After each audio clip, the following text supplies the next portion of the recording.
ইসলামের school of thoughts আছে এবং ভয়ঙ্কর ব্যাপার এখন। যেমন আমি ধরুন বোকা মানুষ, আমি এত পড়ি নাই, তো বিস্তারিত পড়ি নাই।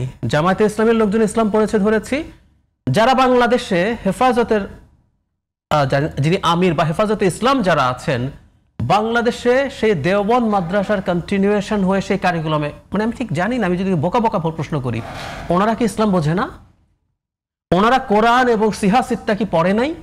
বা আরো ভারতের স্বাধীনতার ক্ষেত্রে সবচেয়ে বেশি বিরাট অবদান আছে, মানে ওরা কি পড়েন নাই?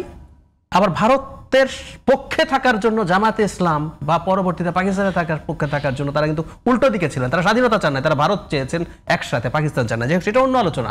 আমি যদি একটা সাধারণ নাগরিক হিসেবে প্রশ্ন করি, এই যে বাংলাদেশে ইসলাম নিয়ে গবেষণা পড়াশোনার বিরাট একটা গুরুত্বপূর্ণ অংশ হয় কওমি মাদ্রাসায়। এই যে আমাদের হাটহাজারীর যে দারুল উলুম মমিনুল ইসলাম, এইখান থেকে বের হয়ে মাইনুল ইসলাম, তো এরা কি বোঝেন না কোরআনের টেক্সট? এখন ধরুন এক সময় ঠিকঠাক মতো আসে নাই, হতে পারে, এটা আমি মানি। এরপর কি এখন ওনাদের কাছে টেক্সট অপরিবর্তিত না, কোরআন না, এরপর হাদিস বা অনেক কিছুর ক্ষেত্রে অনেক রকম প্রশ্ন আছে, মানে হাদিস পুরো সংকলিত হওয়ার আগে অনেকে চলে এসছে। কিন্তু আমাদের এই যে কওমি যারা আছেন তাদের হাতে সেই টেক্সট, এবং ওরা অরিজিনাল আরবিতে পড়েছেন, তারা আরবিতে কিতাব, ফার্সিতে কিতাব পড়েছেন, তো ওনারা কি ইসলামটা বোঝেন নাই? আমার এই প্রশ্ন।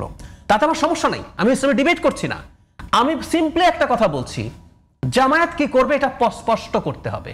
এই যে ভাই যেটা বললেন ধাপে ধাপে করবে, তো জামাত বলুক ধাপে ধাপে করবো। উদাহরণ দিই, আমরা ধরে নিই জামাত এবার ক্ষমতায় আসবে, এবার ক্ষমতায় আসার পর আপনি কি কি করবেন? যেমন আমাদের দেশে বলা হয় যে দলগুলো পপুলার আইডিয়ার জন্য বলে আমরা ইসলামের বিরুদ্ধে কোনো কিছু করবো না, এগুলো ভুল। ধরুন এই অর্থনৈতিক ব্যবস্থা যে ধরনের সুদী ব্যবস্থায় আছে, এটা হারাম ইসলামে, প্লেন এন্ড সিম্পল। এখন ইসলাম নাম নিয়ে কিছুটা জনগণের ইমোশনকে সুরসুরি দেওয়ার জন্য টার্কির প্রেসিডেন্ট এরদোগান সুদের হার কমাবো, ওনার যুক্তি কি এটা হারাম, উনি কমাচ্ছিলেন ইলেকশনের আগে, যদিও কমাতে কমাতে ওখানে ইনফ্লেশন এমন পর্যায়ে গেছে শেষ পর্যন্ত ইলেকশনের পর উনি আবার ওটা বাড়িয়ে দিয়েছেন। তো এখন এটা কি থাকবে? আপনি এই যে মদের কথা আসলো, বাংলাদেশে তো মদের লাইসেন্স আছে, মানুষ মদ খায়, আপনি এগুলো বলবেন তো যে আমি এবার যদি আসি এই হবে। এরদোয়ান ট্যাক্স বাড়িয়েছে মদের, মানে ইসলাম কি ট্যাক্স বাড়িয়ে মদ খাওয়া সমর্থন করে? আমি জানি না। তো যেটা বলছিলাম, আপনি কি কি করবেন এটা মানুষকে ক্লিয়ার করতে হবে। এগুলো আলোচনা চলছে। আমার কাছে মনে হচ্ছে যে এইবার যে নির্বাচনটা সামনে আসতেছে, এই নির্বাচনে মানে বাংলাদেশে খুব মানে হিন্দু মুসলিম ভোট সম্ভাবনা নাই। বাংলাদেশে এইবার ইসলাম এবং ইসলামের পক্ষে বিপক্ষে ভোটের খুব সম্ভাবনা আছে। আমি খেয়াল করছি ইদানিং যেটা সমস্যাটা কোন জায়গায় দাঁড়াচ্ছে এখন। ধরুন আমি একজন অ্যাক্টিভিস্ট, আমার একটা পলিটিক্যাল ইডিওলজি আছে, কিন্তু এটা ঘোষিত, সেটা হচ্ছে আমি একজন মধ্যপন্থী লিবারেল ডেমোক্রেট মানুষ। বাংলাদেশে না, শুধু পৃথিবীর যে কোনোখানে যে কোনো নামে আইডেন্টিটি পলিটিক্স আমি পছন্দ করি না, এটা ডিফারেন্ট ডিবেট, আমি করি না।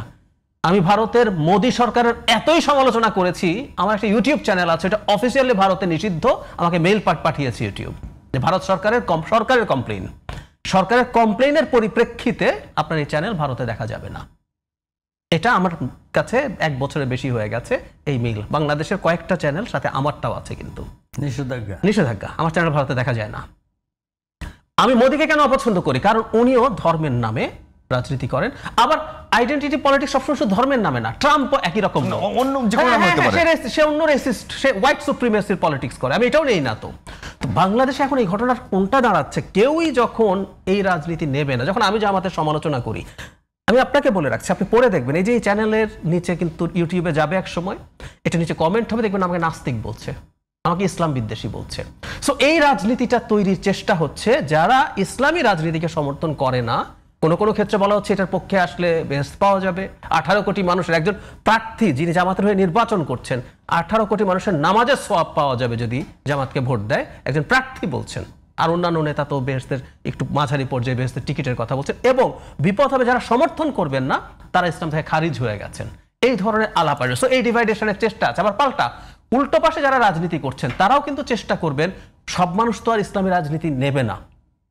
অনেকেই মনে করেন, এই ডিবেটে আমি ঢুকছি না, মনে করেন যে ইসলাম ব্যক্তিগত পর্যায়ে, খুবই প্র্যাকটিসিং মুসলিমরাও, মানে এখন খালেদা জিয়া কি মুসলিম না?